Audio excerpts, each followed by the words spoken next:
नागपुरात लाचखोरीचं एक वेगळं प्रकरण समोर आलंय। पोलीस कर्मचाऱ्यानं दुसऱ्या पोलीस कर्मचाऱ्याला लाच मागितली। या कारवाईत गणेशपेठ पोलीस ठाण्याअंतर्गत कार्यरत असलेल्या एका पोलीस हेड कॉन्स्टेबलला एसीबीनं 3,000ची लाच घेताना रंगेहात अटक केली। ही कारवाई गणेशपेठ पोलीस ठाण्याच्या हद्दीत करण्यात आली। 47 वर्षीय हेड कॉन्स्टेबल आतिश निकोडे याला एसीबीच्या पथकानं बस स्थानक परिसरात सापळा रचून अटक केली।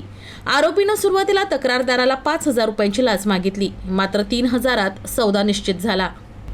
तक्रारदार देखील पोलीस विभागात कार्यरत असून पोलीस मुख्यालयात ते नियुक्त आहेत। निवडणूक बंदोबस्ताच्या ड्युटी दरम्यान कारच्या धडकेत ते गंभीर जखमी झाले। या अपघाताची नोंद गणेशपेठ पोलीस ठाण्यात करण्यात आली होती। या प्रकरणाचा तपास हेड कॉन्स्टेबल आतिश निकोडे यांच्याकडे होता। विमा दाव्यासाठी तक्रारदाराला चार्जशीटची प्रमाणित प्रत आवश्यक होती, मात्र ती प्रत देण्यासाठी आरोपीनं लाचेची मागणी केली। लाच देण्याची इच्छा नसल्यानं तक्रारदारानं लाचलुचपत प्रतिबंधक विभागात तक्रार दाखल केली। त्यानंतर एसीबीनं सापळा रचून आरोपीला 3,000ची लाच स्वीकारताना रंगेहात अटक केली। तर या कारवाईमुळे पोलीस विभागात खळबळ उडाली आहे।